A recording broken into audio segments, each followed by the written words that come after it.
देखो, हर किसी के जीवन में ना संघर्ष होता है, लेकिन बात इतनी सी है कि लोग हार नहीं मानते और कुछ लोग हार मान जाते हैं। जो लोग हार मान जाते हैं वो संघर्ष से दूर हो जाते हैं और कुल मिलाकर हार ही जाते हैं। लेकिन जब आप हार नहीं मानते तो आप हार कर भी नहीं आते। आई मीन टू से, अगर आप हार कर भी हार नहीं मानते ना, तो इसका मतलब आप आगे बढ़ने के लिए बने हैं और आपको आगे ही बढ़ते रहना है, तभी आप कामयाब हो पाएंगे। सो इन्हीं शब्दों के साथ शुरुआत करते हैं मेरे दोस्त आज की क्लास की। तो बेटा, आज जो हमारी वोकेब जो मैंने बोला था, मैं आपको कराऊंगा कौन सी वोकेब, मैंने आपको बताई थी कुछ vocab, most repeated OWS asked in all exams. भाई एग्जाम्स में जो क्या पूछे गए थे आपसे, OWS पूछे गए थे। मैंने पीछे 3 क्लासेस ले ली थी, प्लेलिस्ट बनानी भूल गया था, लेकिन आज हमारी क्लास नंबर 4 है और इसमें भी मैं आपको 10 एक वर्ड कराने वाला हूँ जिनको आपने अच्छे तरीके से और सलीके से समझना है। चलो करें शुरुआत, तो कर लेते हैं शुरुआत। तो आपने क्या करना है, सबसे पहले हमारे YouTube चैनल को सब्सक्राइब कर लेना है और आपने हमारे Instagram पेज को जरूर फॉलो करना है। ये 3time_ है, 3time_ मतलब इसको फॉलो करने के बहुत सारे फायदे हैं। यहाँ पर मैं मोटिवेशन भी देता हूँ, स्पोकन से रिलेटेड भी लाता हूँ, ग्रामर से रिलेटेड कंटेंट भी है आपका, और भी बहुत सारी चीजें हैं, ठीक है ना। वोकेबुलरी भी होती है, सब कुछ होता है। तो इसके बारे में आज हम बात करते हैं। तो देखो, जैसे कि मैंने नेक्स्ट पेज निकाला, तो देखो सबसे पहला जो वर्ड है वो है क्यूरेटर, जिसको हम एज ए नाउन यूज करते हैं। कैसे यूज करेंगे? एज ए नाउन यूज करेंगे, जिसका meaning a person in charge of A museum, library etcetera. देखो, आप कभी जैसे आप डिस्ट्रिक्ट लाइब्रेरी या कोई गवर्नमेंट लाइब्रेरी में जाते हैं, वहां पर आप जानते हैं, या कोई भी प्राइवेट लाइब्रेरी लो, जैसे हमारी खुद की भी लाइब्रेरी है, जब आप ऑफिस में एंटर होते हैं तो मैं उस लाइब्रेरी का चार्ज लेता हूं, मतलब मैं वहां पर बैठा रहता हूं, मैं रिसेप्शन पे कह सकता हूं या ऑफिस में। तो उस लाइब्रेरी का चार्ज क्या है, मेरे पास है। तो आप मुझे क्या बोलोगे? आप मुझे बोलोगे क्यूरेटर। आप मुझे क्या बोलोगे? आप मुझे बोलोगे क्यूरेटर। तो यानी अगर किसी पर्सन के पास किसी संग्रहालय, म्यूजियम या लाइब्रेरी यानी पुस्तकालय का चार्ज हो, जो उस चीज का ओनर हो, जो उस चीज को संभालता हो ना, उसी को बोला जाता है क्यूरेटर। चलो एग्जाम्पल से समझते हैं। इन द सेम ईयर रेनर किसी पर्सन का नाम है, become curator of the academy of science, a position which he field till his death.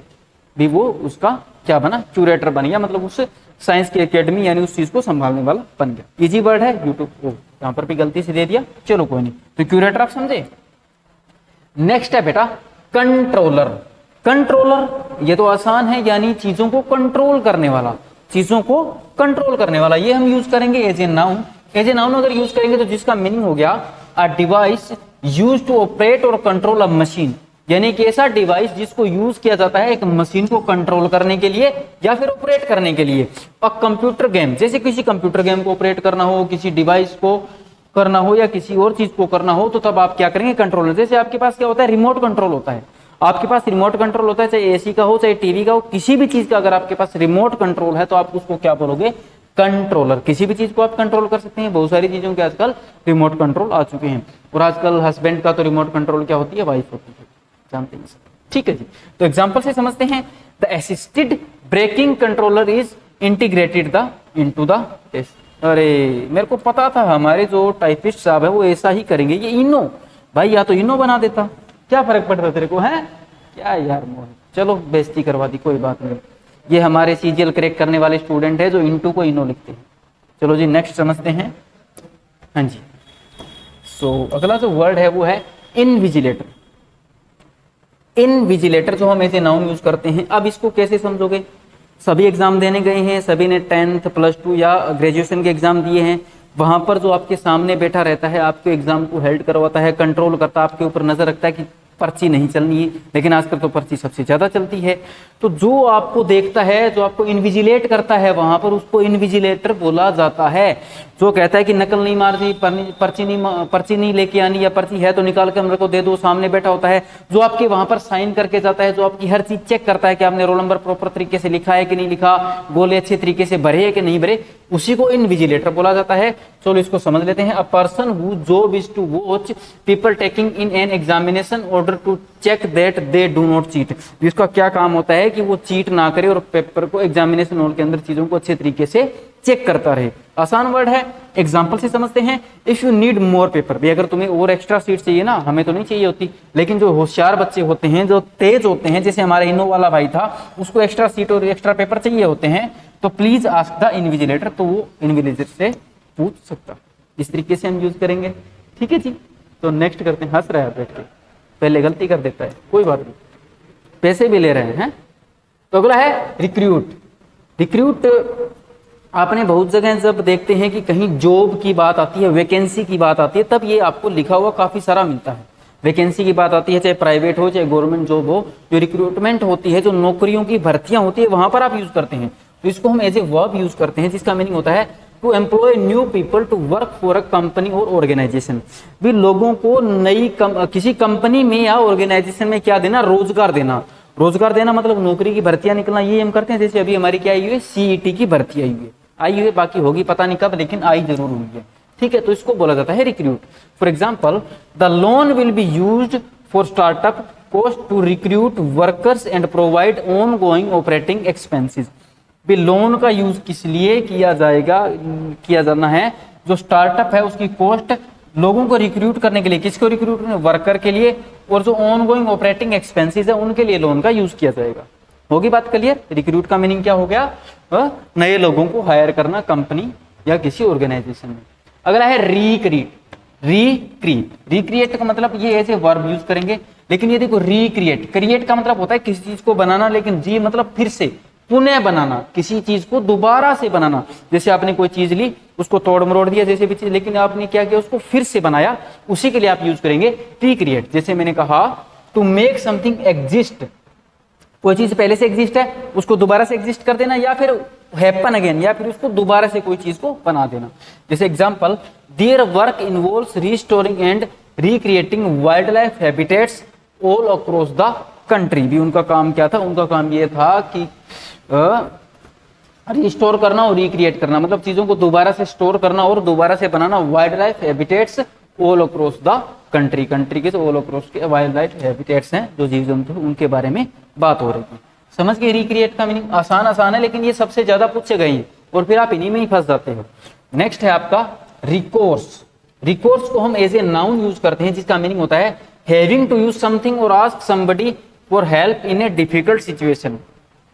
आप क्या करते हैं कि जब आपको यूं लगता है कि आप डिफिकल्ट सिचुएशन में और आपके कोई चीज काम आ जाए, जैसे आप बहुत बड़ी डिफिकल्ट सिचुएशन में है और आपको 500 रुपए की जरूरत है, कोई आपको 400 देगा, लेकिन फिर भी आपका काम तो बन गया ना, उसी चीज में आप क्या यूज करते हैं, रिकोर्स को यूज करते हैं। जैसे if the company won't pay me the only recourse left to me is to sue me. भी अगर कंपनी मेरे को जो मेरा पैसा है, जो मेरा पैसा है जो मेरे को नहीं दे रही है, तो मेरे पास एक ही ऑप्शन बचेगा कि मैं शू करूं। अब इस आपने क्या समझना है, शू वर्ड को समझना है।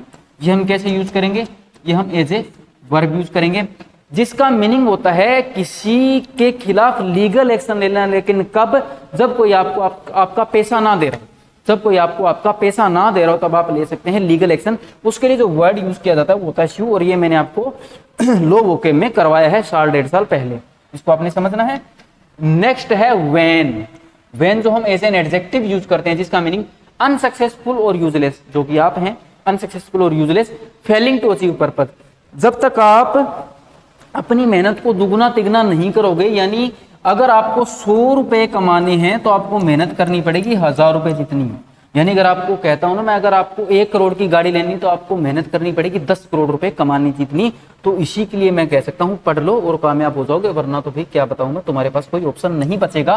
तो व्हेन का मीनिंग अनसक्सेसफुल, नाकामयाब, यूजलेस, और शादी भी नहीं होती आजकल तो, फेलिंग टू अचीव पर्पस। और लड़की अगर कामयाब नहीं है तो उसकी शादी हो जाती है, लेकिन लड़के की नहीं होती, इस बात को भी आपने ध्यान रखना है।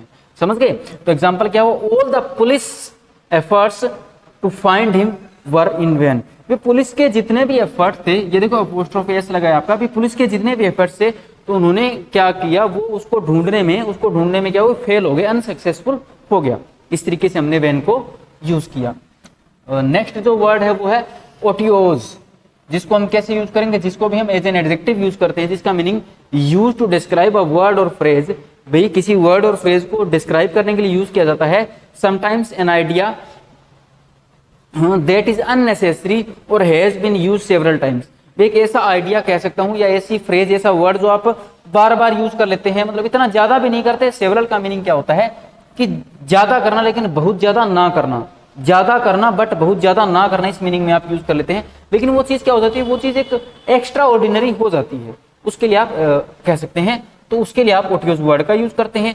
Example, the use of word recumbent is otiose after the word recline. अब रिकम्बेंट का मीनिंग क्या होता है? जब आप लेट जाते हैं या झुक जाते हैं, जब आप लेट जाते हैं या झुक जाते हैं उसको रिकम्बेंट बोला जाता है, और इसी का ये सिनोनिम बन जाता है रिक्लाइन। थोड़ा सा मुड़ जाना, झुक जाना, किसी भी तरीके से आप कर सकते हैं। ये आपका हो गया ओटियोज। और नेक्स्ट है आपका डोमिनियरिंग। डोमिनियरिंग जो आप एडजेक्टिव यूज करते हैं जिसका meaning trying to control other people without thinking about their feelings. भी लोगों के साथ तानाशाही करना, धक्का मुक्की करना, जबरदस्ती करना, उनकी खुशियों, उनकी फीलिंग्स, उनके इमोशंस के बारे में ना सोचना, उसी के लिए आप यूज करेंगे domineering. Domineering for example, I thought he was arrogant and domineering. यार मुझे लगा कि वो एरोगेंट भी है और डोमिनियरिंग भी है। इस तरीके से हमने डोमिनियरिंग को यूज किया। अब हमारा जो लास्ट वर्ड है वो क्या है? इक्विलिब्रियम। इक्विलिब्रियम जो हम एज ए नाउन यूज करते हैं और जिसका मीनिंग बहुत ही आसान है, इक्वल। इक्वल का मीनिंग क्या होता है? बराबर, सारे पढ़ के आए हैं तो एट स्टेट ऑफ बैलेंस, यानी जो चीज बैलेंस में हो, जो चीज बराबर हो, जो चीज बिल्कुल इक्वल हो, उसके लिए आप क्या यूज करते हैं? इक्विलिब्रियम। मैथ में आपने काफी सारा पढ़ा है, केमिस्ट्री में भी पढ़ते हैं। तो for example, he devised a mathematical method to prove the existence of equilibrium among prices, production and consumer demand। भी उसने चीजों को डिवाइज किया, किस लिए? कि जो प्राइस है, जो प्रोडक्शन है, जो कंज्यूमर डिमांड है, उस चीजों को इक्विलिब्रियम में यानी स्टेट ऑफ बैलेंस में लेके आया। सो माय डियर स्टूडेंट्स, ये थे आज के हमारे वर्ड्स 10 एक, और नेक्स्ट वर्ड्स हम करेंगे नेक्स्ट क्लास में जो हमारी होगी 5 से 6 दिन के बाद, और आगे हमारी फिर क्लासेस हो जाएंगी रेगुलर। Thank you.